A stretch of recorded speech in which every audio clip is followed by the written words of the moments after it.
하나님 말씀 보도록 하겠습니다. 오늘 복된 주일 하나님께서 우리에게 주시는 말씀 에베소서 2장 16절로 19절까지의 말씀입니다. 에베소서 2장 16절로 19절 말씀.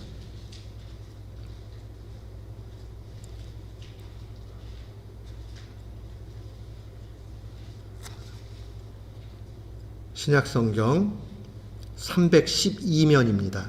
에베소서 2장 16절로 19절 우리 같은 마음으로 함께 봉독토록 합니다.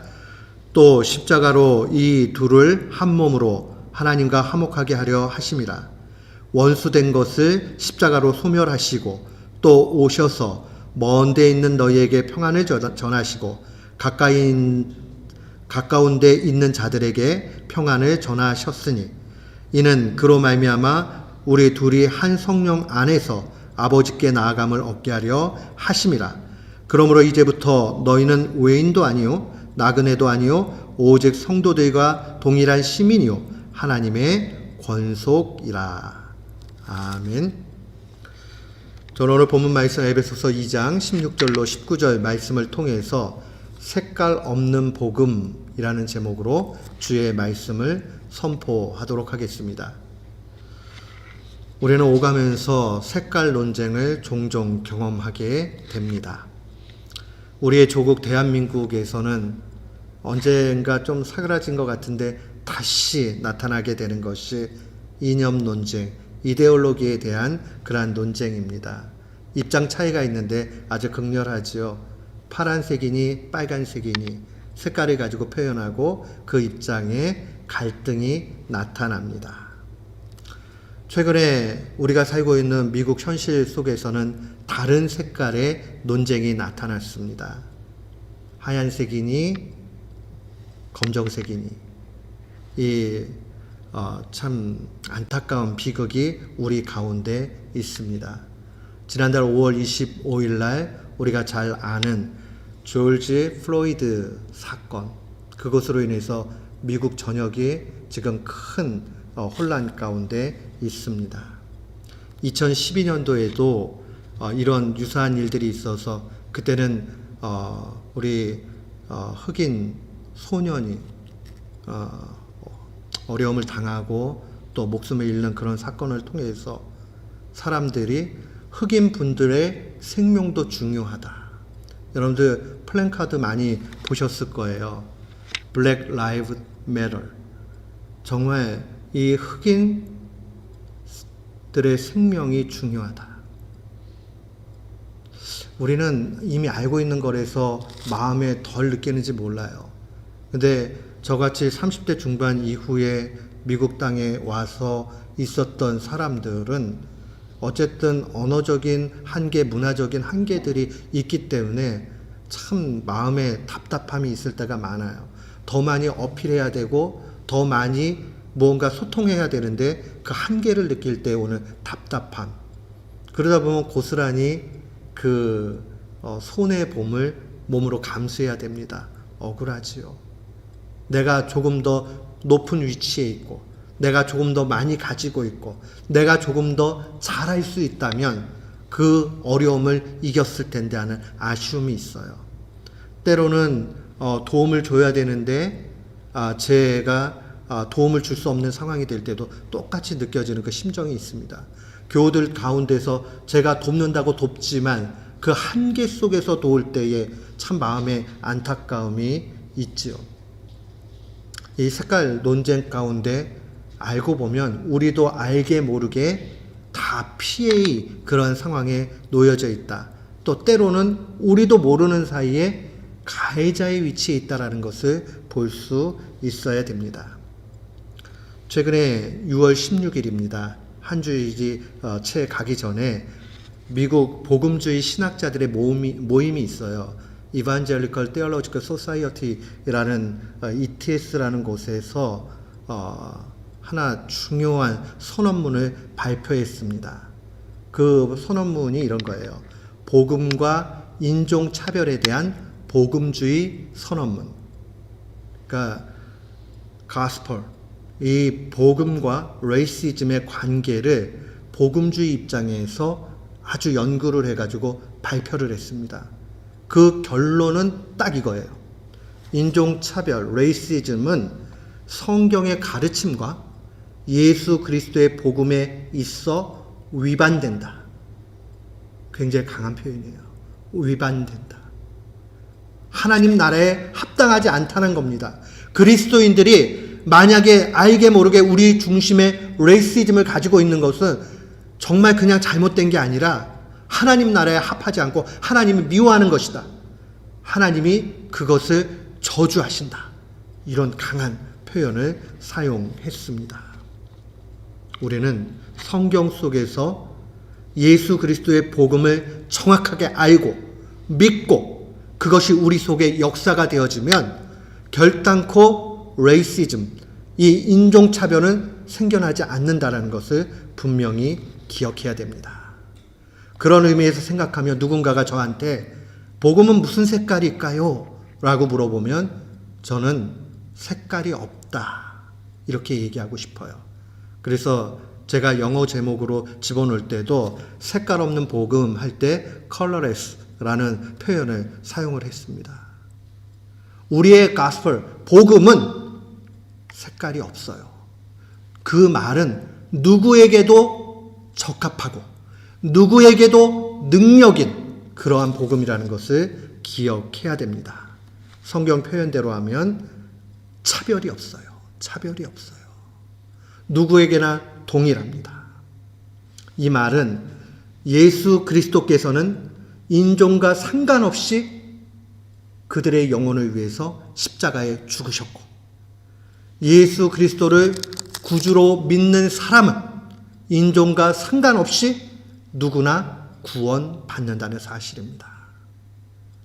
다 아는 얘기 같지만 이거 우리가 마음속에 더 새겨야 될 시점이 왔어요.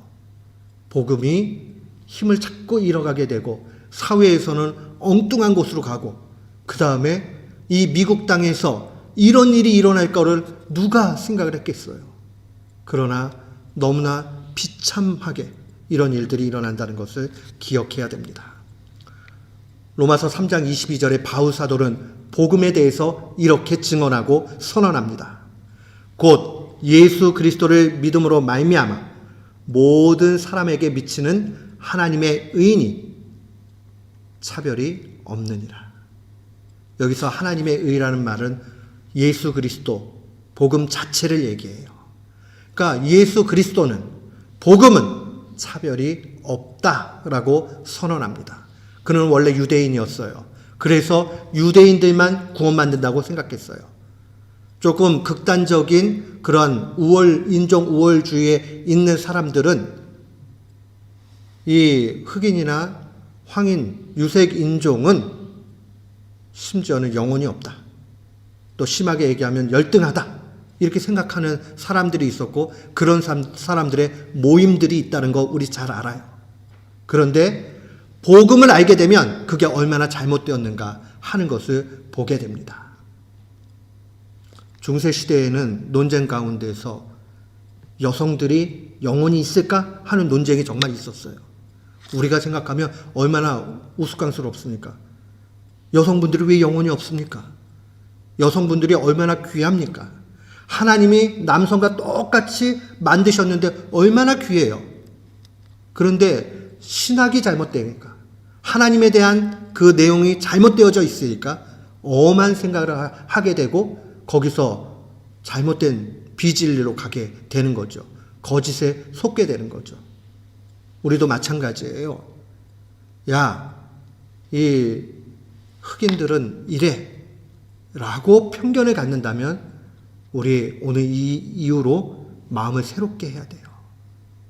물론 부분적으로 우리가 그런 경험들 있을 수 있어요. 그러나 근본적으로 하나님께서 모든 이들을 하나님의 형상으로 창조하셨다는 거 기억하면서 그런 편견에서 벗어나야 됩니다.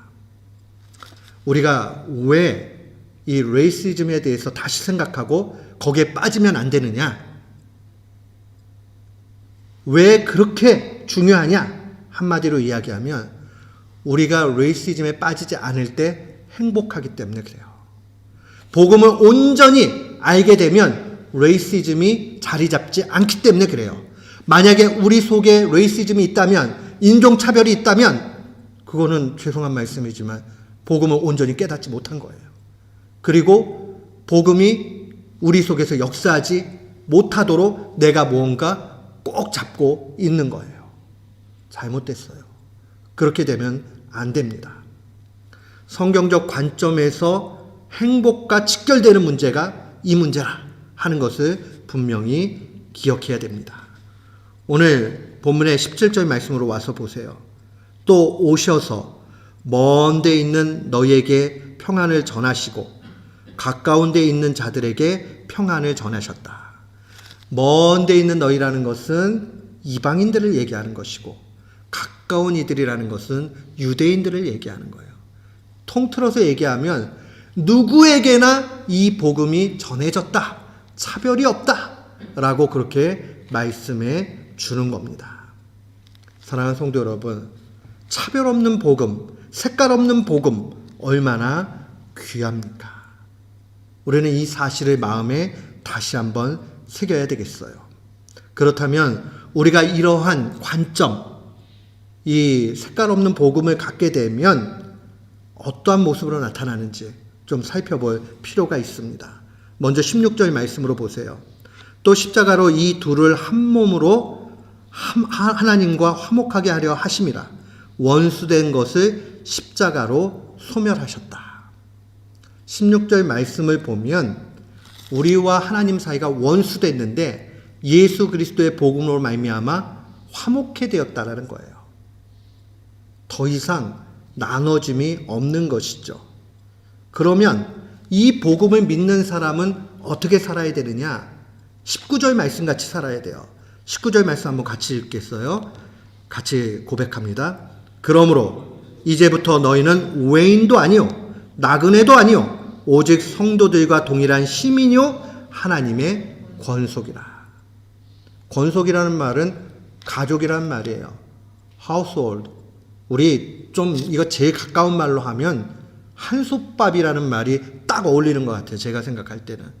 한솥밥 저도 뭐 그렇게 먹어본 적 없는데 우리 가까운 가족 관계에 있으면 우리 한솥밥을 먹는 관계예요. 사이예요. 이렇게 얘기하잖아요.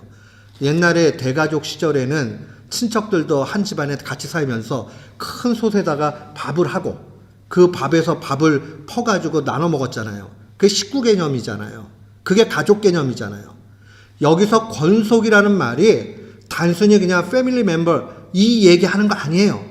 같이 밥을 먹으면서 삶을 나누는 아주 가까운 관계를 얘기하는 겁니다. 저는 피스메이커 교회의 권속입니다. 저는 피스메이커 교회의 한솥밥을 먹고 있는 사람입니다. 여기 계신 모든 분들이 그런 관계라는 거죠. 이제 복음을 깨닫게 되면 컬러가 뭐니?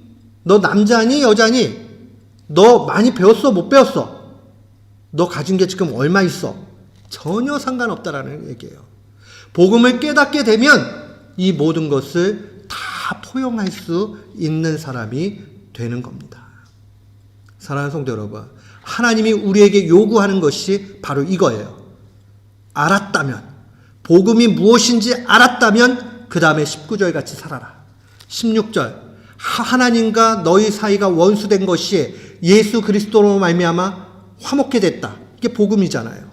이거 알게 되면 난 복음을 알았네 하고 내 삶에서 막 사는 것이 아니라 내 삶 안에서 이제 복음을 믿는 모든 사람들이 그리스도 안에서 한 형제요 자매가 됐다는 사실을 알고 권속으로 여기면서 사는 겁니다. 이것이 중요해요. 피스메이커 교회는 이것으로 가야 돼요. 우리 교회는 다른 거 물을 거 없어요. 그 사람의 믿음에, 그 사람의 영혼의 상태가 하나님을 믿고 있는가 이것만 관심 두면 돼요.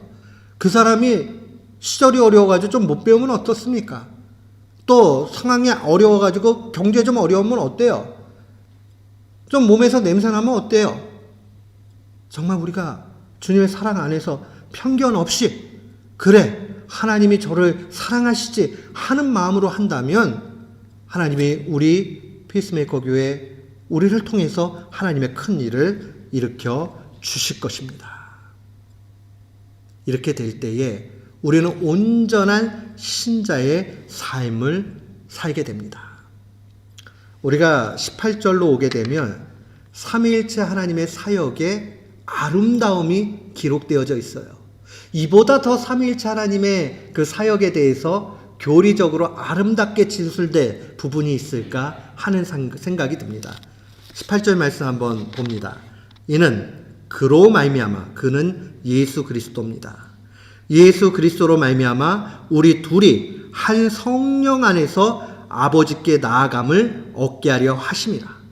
예수 그리스도 때문에 유대인이나 헬라인이나 먼 데 있는 사람이나 가까이 있는 사람이나 흑인이나 백인이나 황인이나 또 에이시언이나 또 백인이나 아니면 흑인분들이나 전혀 상관없이 우리 모두가 다 하나님 앞으로 나아갈 수 있게 되었다라고 그렇게 증거합니다. 얼마나 귀해요. 예수 그리스도께서 성부 하나님의 구원 계획에 맞춰가지고 십자가에 죽으셨죠. 그래서 구원을 완수하셨습니다. 그런데 종종 구원이라는 말을 구속이라는 말로 사용할 때가 있습니다. 구속이라고 번역할 때는 아주 잘된 번역이에요. 대가를 대신 지불했다 이런 뜻이에요. 그렇죠? 그래서 구속주 그러면 redeemer라고 얘기하잖아요. 대신 돈을 지불해 주는 분, 그게 redeemer예요. 예수님이 우리에게 대신 대가 지불을 해주셨죠. 그러고 나니까 그 유익을 성령님이 우리에게 주십니다.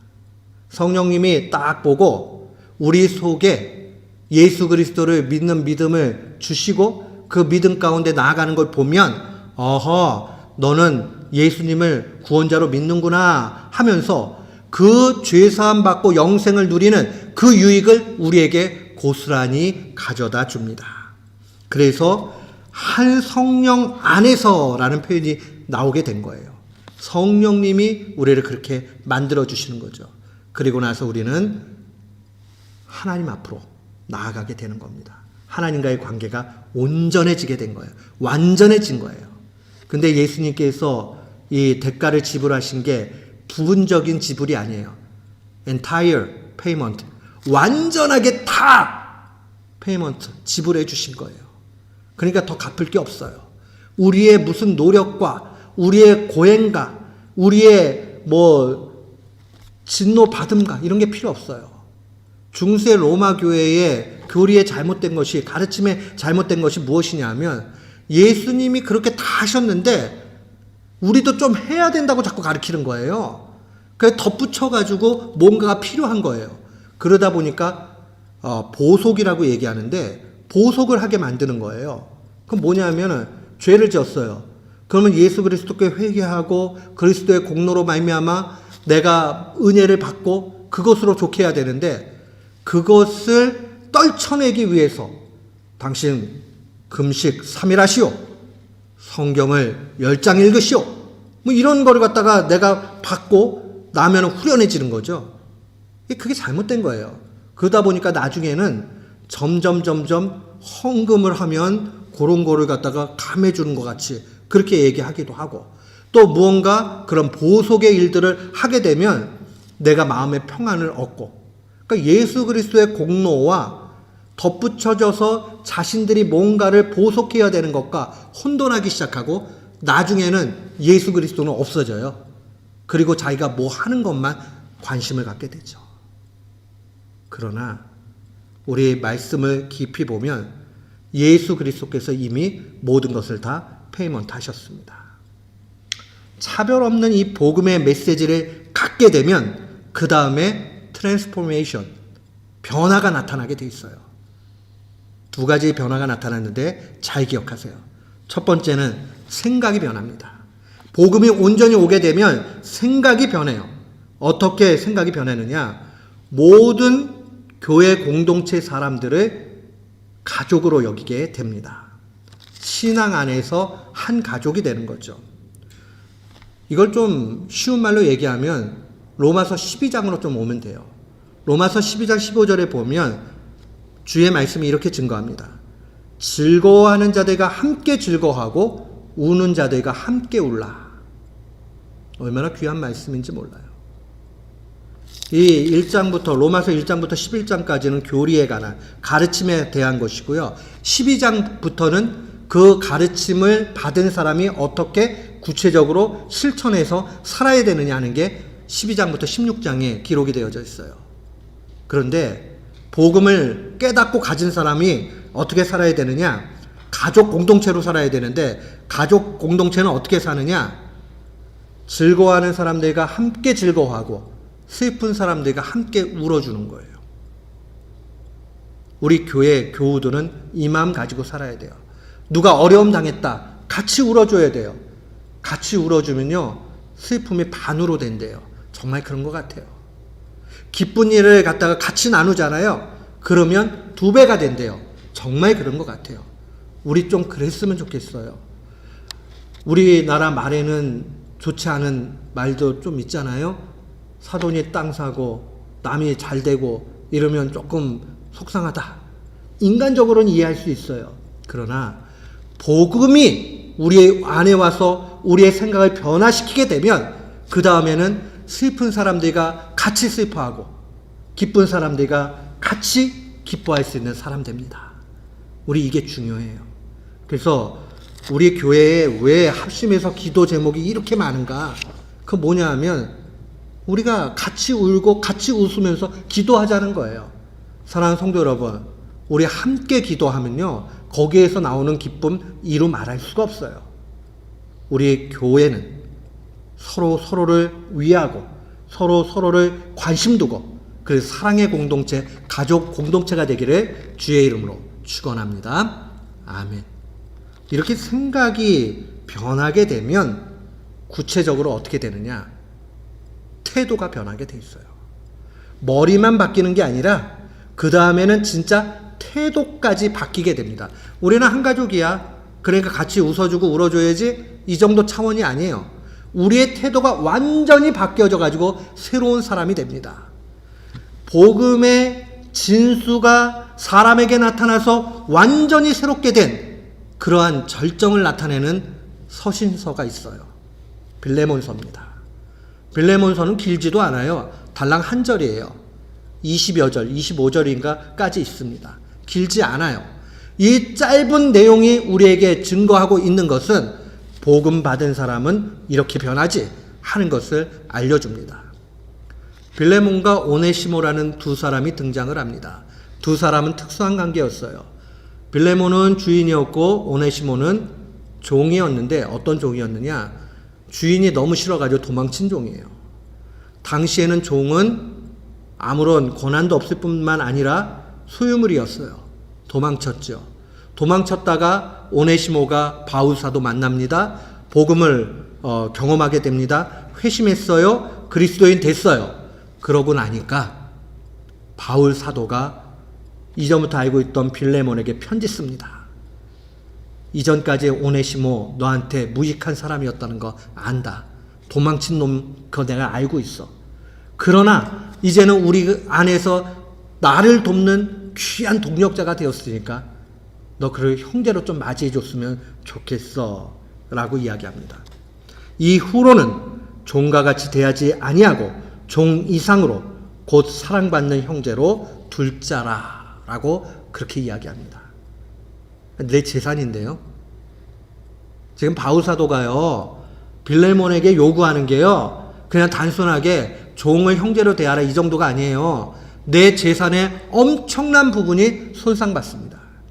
도망쳤으면 더 많은 변상을 받아야 마땅한데 지금 그런 상황들을 다 무시하고 바울사도가 우리 다 복음 안에 있지 않아. 그러니까 사회에서는 네가 생각하고 있는 거 맞을 수 있어. 그러나 우리가 복음적으로 생각하면 다른 차원이지.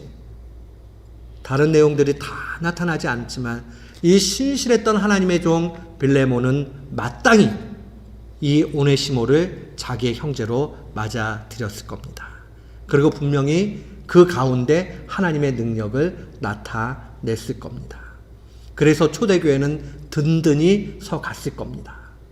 머리로만 아는 것이 아니라 복음 안에서 삶이 완전히 변하게 됩니다. 덧붙여서 바울 사도는 이렇게 요구합니다. 그러므로 네가 나를 동역자로 알진대 그를 영접하기를 내게 하듯하고 그가 만일 네게 불의하였거나 네게 빚진 것이 있으면 그것을 내 앞으로 계산하라. 바울 사도 그냥 요구하는 사람 아니었어요. 바울 사도가 얘기하면서 야 빌레몬아, 이 오네시모가 혹시 너한테 빚진 거 있으면 그거 내가 갚을 테니까는 걱정하지 말고 형제로 여겨주고 마치 나한테 너 얼마나 잘하냐, 나한테 잘하듯이 그렇게 오네시모에게 잘해. 사랑하는 성도 여러분, 이게 남의 얘기니까 쉽지요. 우리 얘기면 얼마나 어렵겠어요. 그러나 복음은 가능하게 만듭니다. 우리의 머리만 바뀌는 게 아니라 우리의 삶이 바뀝니다. 잠깐 우리 인종차별, 레이시즘 문제로 한번 생각을 해봤으면 좋겠습니다. 우리도 모르게 혹시 언어 가운데 용서하고 들으세요. 깜둥이 이런 말을 사용한다. 그 말 속에 나도 모르게 흑인분들을 낮추어 생각하는 마음 있는 겁니다. 그거 먼저 우리가 벗어버려야 됩니다. 그리고 흑인들은 다 이래. 여러분, 저도 들어서는 압니다. 저 사우스에 계신 분들, 장사하시는 분들이 얼마나 크게 당하고 위협을 느끼고 그 다음에 고통 가운데 있었는지. 그러나 우리가 복음 안에서 신자의 눈으로 다시 한번 생각할 때에 그런 사람들이 잘못된 거 분명히 잘못됐어요. 그렇지만 모든 흑인분들을 다 싸매가지고 그러한 사람들은 지상에 존재하면 안 돼 라고 생각한다면 그건 우리가 복음을 온전히 알지 못하는 겁니다. 주님은 흑인분들을 위해서도 돌아가셨습니다. 우리가 그 사실을 기억하면서 퍼레이드에 참여해서 그 일들을 또 함께 하는 것도 귀합니다. 그러나 우리가 다 그렇게 하지 못해도 작은 것부터 우리 마음속에 내가 차별은 있지 않은가? 내가 누군가를 편견을 가지고 미워하지 않는가? 우리 속에 그런 부분들이 있을 수 있잖아요. 이거를 다 버려야 됩니다. 인류는 하나님의 형상으로 창조하셨습니다. 그래서 존엄성이 있는 겁니다. 그래서 우리는 사랑해야 됩니다. 오늘 이 말씀을 마음에 간직하고 색깔 없는 복음, 어디에도 치우치지 않은 복음, 그러나 그 복음은 능력입니다. 그 복음이 우리 가운데 오게 되면 우리의 생각이 바뀝니다. 우리의 태도가 바뀝니다. 우리의 삶에 열매가 나타납니다. 그러면 우리는 행복의 길을 갈 수 있습니다. 예수 그리스도 때문에 행복의 길로 갈 수 있습니다. 복음 때문에 우리는 생명길로 갈 수 있습니다. 오늘 이 말씀을 마음에 간직하고 색깔 없는 복음 가운데 승리하는 귀한 교우들 되시기를 주님의 이름으로 축원합니다. 아멘.